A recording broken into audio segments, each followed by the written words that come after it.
Hey, it's Arvid, and this is the Bootstrapped Founder.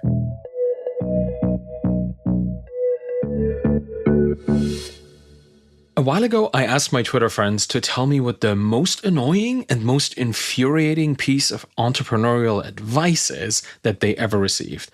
And overwhelmingly, follow your passion stood out as one of the most frustrated item there that people just mentioned most of the time. And I've seen this particular piece of advice being given a lot by people who have made it, specifically people, founders who have had exits, successful entrepreneurs who found success in the field that they're passionate about. And I may have, to be perfectly honest here, from time to time hinted at the fact that this might not be too bad if followed carefully as well.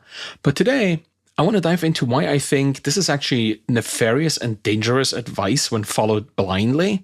And more importantly, what it should and can be decoded into that's actually meaningful and helpful for you as a founder. And before we get to that, a word from our sponsor, Paddle.com. I'm using Paddle as my own merchant of record for all my software projects, and they take care of all the taxes, currencies, they track the client transactions, they update credit cards so that I can focus on dealing with my competitors and not with banks or financial regulators. If you would rather just build your product instead of dealing with all these weird financials, check out Paddle.com as your merchant of record. Now, right off the bat, this follow your passion advice, it's such an ambiguous term. What does it actually mean? Should I do the thing that I always like doing and try to turn that into a business? Or should I look at what people around me in my, hobby or field of expertise are building and then build something like that or something for them? What does it mean? And for most people, looking at it from their own personal perspective, follow your passion becomes, well, I have this certain thing that I like to do, a certain field or industry, be it professional or hobby, it doesn't really matter, something that I'm interested in, and I want to do that for a living.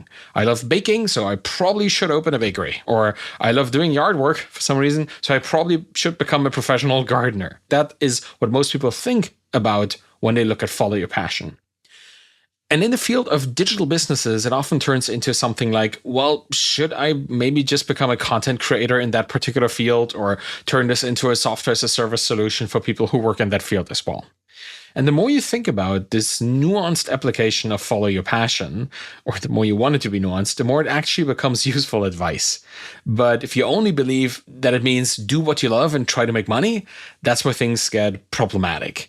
Here's the thing. Most of the time, we do things we love because they produce value that's not easily quantified. When we read a book or when I read a book, I don't want to turn this into a monetizable experience, right? It's something internal. I read this book, I enjoy the story, and for many years, I'll keep thinking about it. I keep referencing it. I integrate it into maybe the stories that I tell myself or the stories that I tell others when I recommend books or when I recommend stories. But I can't say like I received $10 worth of joy from this, or even for a particularly good book, like I received 100 or thousands of dollars of joy.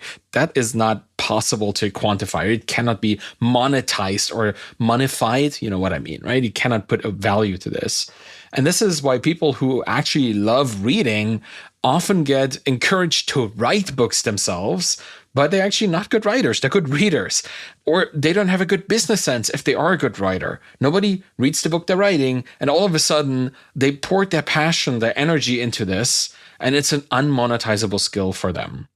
Yet, and that's the interesting part, here comes the nuance. Funny enough, the people who do make money in this industry, and I'm talking about writing books at this point, they're the editors, the cover designers, people doing layout, printing production, marketing for authors, distribution. These are the people who are monetizing an existing valuable thing for others.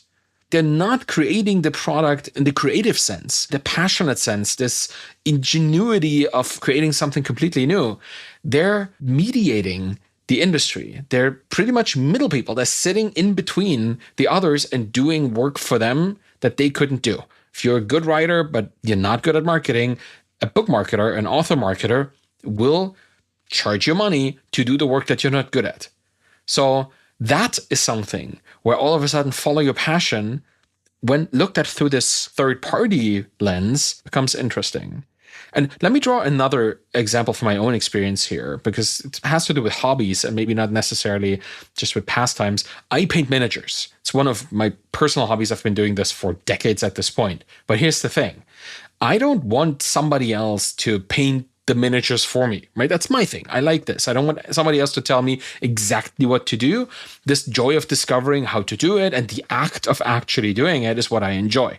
So I don't want to turn this into a monetized hobby or even like an augmented hobby by having somebody else do the work for me. I don't want to paint miniatures for others, not for money. Joy I feel is painting them for myself and having this collection, playing games with them. And the act of painting and collecting and gaming is not something that I want to outsource to somebody else. It's intrinsically valuable to me. So I don't think this can be monetized externally. Nobody could build a business to do this for me because I need to do it for it to feel valuable.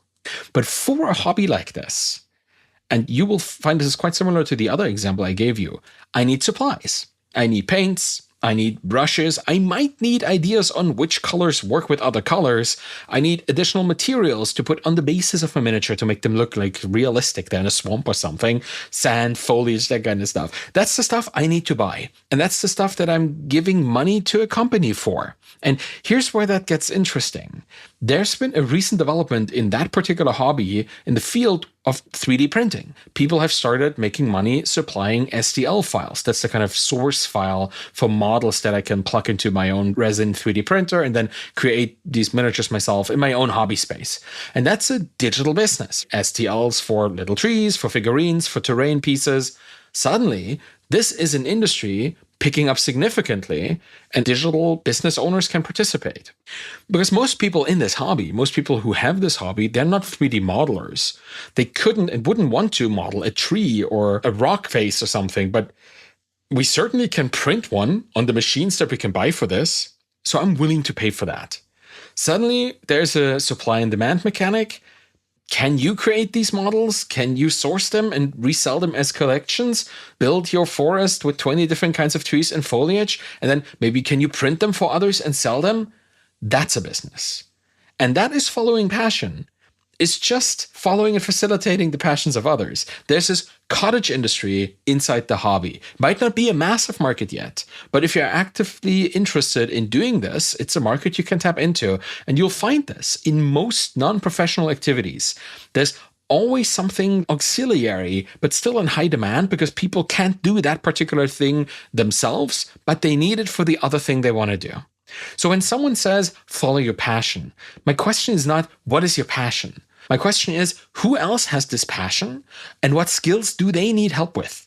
Where do they face challenges? What can you do in your own way that only you can do to make these challenges more feasible and manageable for them? That's really the magic about building a business out of your hobby or your passion.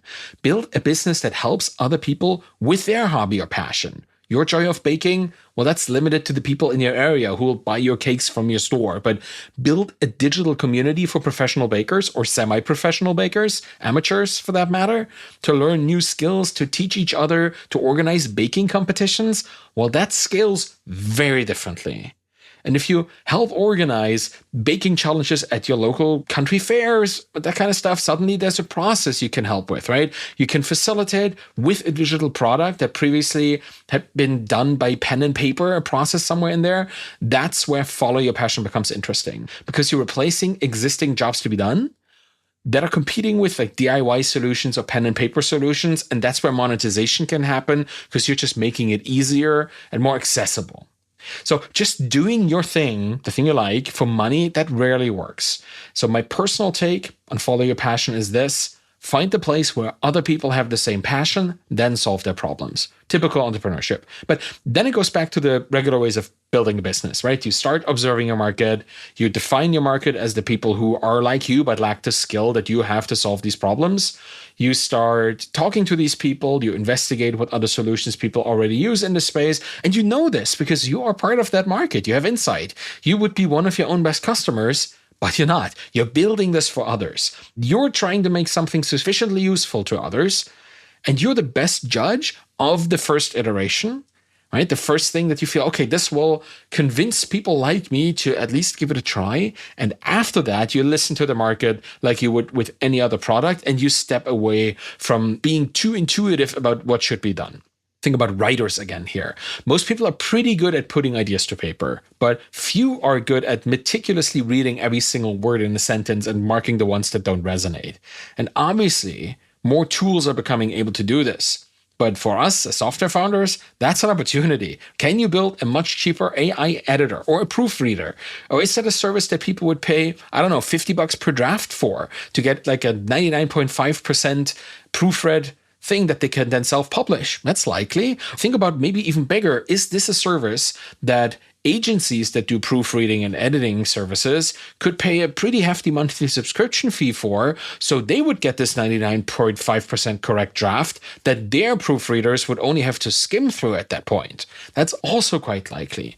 There's already something happening in most spaces where people try to facilitate services. And if you're a software entrepreneur, you can help either to get the person that has the problem to their final result, or if it's a complex enough job, you can help the people sitting in the middle facilitating the process and make their own internal processes easier. So yes, follow your passion, but don't just do the thing that you like for money. Find others with the same passion, make them pay for a skill at solving their problems that only you can solve in that particular way. The beauty of this approach is that you understand this market intimately, right? That would be one thing that few other people can really say. Like if I were to build some kind of business in the miniature hobby space, I really know this market. I've been doing this for 20 years in my free time. I surround myself with that stuff all the time. I get it. Somebody coming from the outside, well, they would have to spend a couple of years to even get to this point where they're just versed enough in the lingo of the community to be able to talk to people. But you know the pain points because you've experienced them. You know what solutions people currently cobble together because you've tried that stuff out yourself. And you know what actually would be valuable because you're embedded in that community and you see what people do. You're not trying to monetize your joy directly. You're not turning your hobby into work. You're building tools and services that enhance other people's experience of that same passion. You're solving problems for your tribe, for your people, the ones who get excited about the same things you do. So that's how you follow your passion without falling into the trap. That's how you build this business that both is meaningful to you and actually profitable, hopefully, if there is budget in this community or in the field you're in. And that's kind of how you stay connected to what you love while serving those who love it too. And that, I think, is advice worth following. That's it for today. Thank you for listening to the Bootstrapped Founder. You will find me on Twitter at Arvidkahl, ARVIDKHL. If you want to know what everybody's saying about your brand on over 4 million podcasts, well, Podscan.fm tracks mentions in near real time with a powerful API that turns podcast conversations into actionable data. And if you're hunting for your next business idea, get them delivered fresh from the podcast world at ideas.podscan.fm, where our AI system extracts the best startup opportunities from hundreds of hours of expert conversations every day. Share this with anyone who needs to stay ahead of the conversation. Thank you so much for listening. Have a wonderful day, and bye-bye.